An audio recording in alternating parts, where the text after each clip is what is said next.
Hello, আসসালামু আলাইকুম। এই যে সাধনার ড্রাগন ফুল আমি কখনোই দেখিনি। আমি এইমাত্র আমার শরীরে এই যে রূপালী আমাকে ডেকে নিয়ে আসছে। সেই সুন্দর গন্ধ। এই হাত দিস না, হাত দিস না, হাত দিস না, হাত দিস না, হাত দিস না, হাত দিলে নষ্ট হয়ে যাবে না। আচ্ছা সরাই দি। হাত দিলে নষ্ট হয়ে, হ্যাঁ এভাবে থাক, এভাবে থাক, এভাবে থাক। ভিতরে হলুদ জুড়তেছে।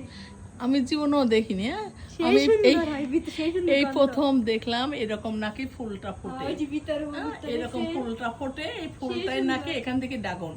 এখন এটা তো ছেলে গাছ। এই যে হলুদ গুলো দেখতেছেন, এইটা একটু বিরাস দিয়ে লাগানো লাগবে, ওই বিরাসটাই ফুলের গায়ে দেওয়া লাগবে, তাহলে নাকি ফুলটা নাকি মেয়ে হয়ে যাবে। এটা অবাক কথা না? আমি জিন্দেগিও এই কথা আমি শুনি না যে এটা ছেলে ফুল মেয়ে ফুল।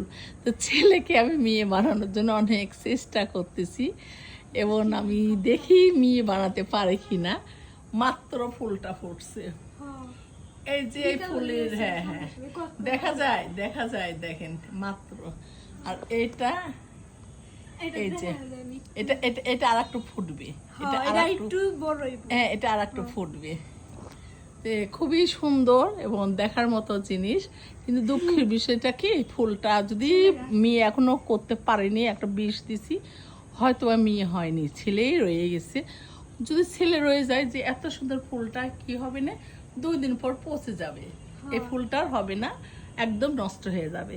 যতক্ষণ মেয়ে না হবে ততক্ষণ আমার ফল আসবে না। যে দোয়া করবেন আমি যেন মেয়ে বানাতে পারি এবং সবাইকে দেখাতে পারি।